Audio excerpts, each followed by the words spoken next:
नमस्कार दोस्तों, स्वागत है आपका एक बार फिर आज के मेरे इस वीडियो में। दोस्तों आज का ये वीडियो है बैंक प्राइवेटाइजेशन को लेकर। आप जानते हैं कि मैंने आपसे कहा था कि एक विराम सा लग गया है जब से साहब संसद के जो शीतकालीन अधिवेशन है वो समाप्त हुआ है। उसमें कहा यह जा रहा था कि जो बैंकिंग संशोधन अधिनियम बिल है वो शायद संसद के शीतकालीन अधिवेशन में लाया जा सके, और उसका नंबर भी दर्शाया जा रहा था, वो 12वें नंबर पे चल रहा था। और साहब ये भी कयास लगाए जा रहे थे कि पहले की 6 दिसंबर को आएगा, फिर नेक्स्ट वीक में आएगा, लेकिन मैं अपनी बात पे अडिग रहा। मैंने आपसे कहा कि ऐसा कुछ नहीं है, बिल नहीं आएगा। लेकिन उसके साथ साथ मैंने आपको एक बात और कही थी कि आगामी जो बजट का सेशन है वो बहुत साफ जबरदस्त हो सकता है। उस पर मैंने वीडियो भी बनाई है, आप जाके उसको देख लीजिए। तो उसमें मैंने एक दो बातें और भी आपसे कही थी कि देखिए ये खबर पे तो विराम लग गया है कि संसद के शीतकालीन अधिवेशन में बैंकिंग संशोधन अधिनियम बिल तो नहीं आएगा, और ना वो आया। लेकिन आने वाले समय में, आने वाले बजट सेशन में साहब कुछ एक बड़ा और जबरदस्त हो सकता है। वीडियो आप जाके देख लीजिए, उसमें बहुत सारी चीजें आपको पता चल जाएंगी। तो जो संसद का शीतकालीन अधिवेशन था वो समाप्त हो गया, और इसी के साथ दोस्तों खबरें भी विराम हो गई। यानी कि सरकार ने बैंकिंग संशोधन अधिनियम बिल ये कहते हुए मना कर दिया कि अभी संसद की जो कमेटी है उसने कोई फैसला नहीं लिया है। बाकायदा हमारी जो फाइनेंस मिनिस्टर है उनके साथ स्टेटमेंट आया था, और वो मैंने अपने टेलीग्राम चैनल पर भी लगाया था। अब देखिए आज जो खबर प्रकाशित हुई है ये किस प्रिंट मीडिया में छपी है ये तो मैं बता नहीं सकता, लेकिन आप जाके टेलीग्राम चैनल पे जाके देख सकते हैं, वहां आपको सारी चीजें मिल जाएंगी। ये खबर छपी है कि साहब आने वाला 2022 यानी कि जो आने वाला साल है 2022 उसमें सरकार बहुत तेजी के साथ प्राइवेटाइजेशन की ओर अपने कदम बढ़ा सकती है। और इसी के आधार पर मैंने आपसे कहा था कि बजट सेशन सरकार का जो आने वाला बजट सेशन है जो 1 फरवरी को बजट पेश होगा उस बहुत ही ज्यादा इंपॉर्टेंट और महत्वपूर्ण रखता है।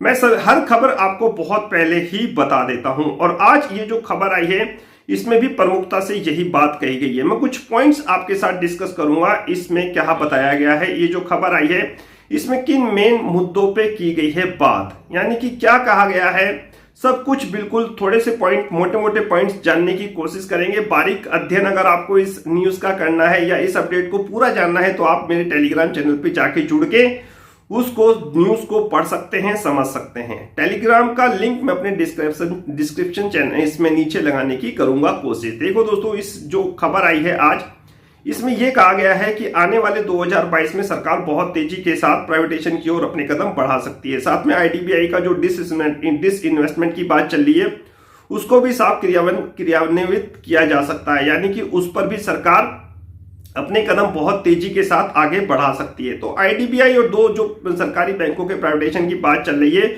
वो 2022 में सरकार बहुत तेजी के साथ अपने कदम बढ़ा सकती है। ऐसा क्यों कहा जा रहा है? ऐसा इसलिए कहा जा रहा है कि जो बैंकों ने शानदार परफॉर्मेंस की है 2021 में, इवन सेकेंड वेव जो कोरोना की थी उसके बावजूद बैंकों ने बहुत शानदार परफॉर्मेंस की है। यानी उनके एनपीए घटे, उनके प्रॉफिट में भी अच्छा खासा सुधार देखने को मिला है। इसी के कयास लगाए जा रहे हैं कि कोई ना कोई बायर जरूर इसमें इंटरेस्टेड होगा, लेकिन वो आने वाला वक्त ही बताएगा कि साहब इन खबरों में कितना दम है, यानी कि कितनी सत्यता है, कितनी वो सच्चाई है, वो सब तो आगे भगवान ही जानता है। और वो सारी चीजें मैं आपको समय समय पर बताता रहता हूं।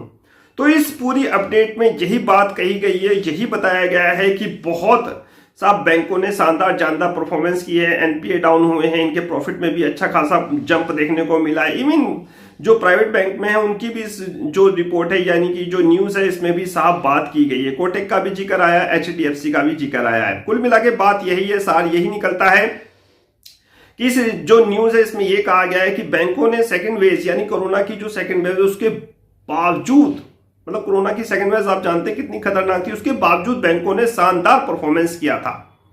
इसी के आधार पर सरकार अब इसमें जो प्राइवेटाइजेशन है वो बहुत तेजी के साथ आगे अपने कदम बढ़ा सकती है। क्यों? क्योंकि इनके एनपीए कम हुए, इनके प्रॉफिट में आया जंप। अब यही चीज तो बायर को दिखानी है। बायर क्या देखेगा कि बायर ये देखेगा कि भैया इस जिस बैंकों में ले रहा हूं इसके एनपीए कितने हैं, कम हुए हैं, इसका प्रॉफिट कितना है, बड़ा है, बस और क्या चाहिए। यही सारी चीज इस अपडेट में बताई गई है। लेकिन इस अपडेट में एक पॉइंट बहुत मुख्य रूप से छापा गया है। देखो दोस्तों, उस पॉइंट में बात की गई है कि साहब आगामी बजट सेशन में सरकार जो अपनी हिस्सेदारी कम करने का एक संशोधन यानी कि बैंकिंग संशोधन अधिनियम बिल लेके आ सकती है, मे बी इंट्रोड्यूस, यानी कि मैंने आपसे कहा है कि जो आज से नहीं, मेरे ख्याल से कुछ दिन पहले ही मैंने आपको बता दिया था कि बजट सेशन जो आने वाला है सरकार का, वो बहुत महत्वपूर्ण है, बहुत महत्वपूर्ण है। बहुत सारी चीजें इसी में डिसाइड होंगी कि बैंकों के प्राइवेटाइजेशन की ओर सरकार किस दिशा में काम करेगी, कैसे बहुत तेजी के साथ काम होगा या होगा भी नहीं होगा, ये सब कुछ इस बजट में आपको क्लियर होता हुआ नजर आएगा। इसमें ये पॉइंट मुझे नोट करने लायक लगा और इसी के लिए मैंने ये वीडियो आप लोगों के लिए बनाई, क्योंकि आप कहते हो कि सर आप एक आधी वीडियो ऐसी रोज अपलोड कर दिया करो बैंक प्राइवेटाइजेशन की। तो मैंने आपसे कहा है कि जब भी कोई खबर आएगी, जब भी कोई लेटेस्ट अपडेट आएगा तो डेफिनेटली मेरी वीडियो भी आपके पास पहुंच जाएगी बैंक प्राइवेटाइजेशन को लेकर। तो मैं जब इस खबर को पढ़ रहा था तो मुझे सारी चीजें तो आपको मैंने पहले बता रखी हैं, सारी चीजें पिछली वीडियोस में मैंने बता रखी हैं कि साहब जो बैंकिंग संशोधन अधिनियम बिल है वो इस बार तो टल गया है, संसद के शीतकालीन अधिवेशन में तो टला है, लेकिन आगामी जो बजट सेशन है उसमें आ सकता है।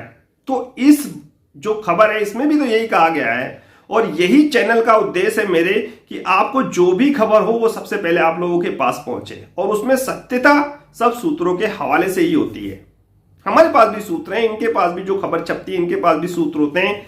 सत्यता की गारंटी देखो सब सूत्रों के हवाले से होती है। जब तक ऑफिशियली कोई स्टेटमेंट गवर्नमेंट की तरफ से कोई बयान नहीं आता तब तक ये खबरें ही रहती हैं, वो सब सूत्रों के हवाले से ही होती है। इनकी सत्यता की आप बात नहीं कर सकते, आप इन पे मोहर नहीं लगा सकते कि हाँ 100% ऐसा ही होगा।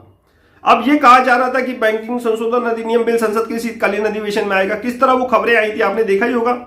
12वें नंबर पे है जी, 6 दिसंबर को आएगा, अगले बार आएगा, अभी 3 दिन है संसद के शीतकालीन अधिवेशन समाप्त होने में, लेकिन नहीं आया।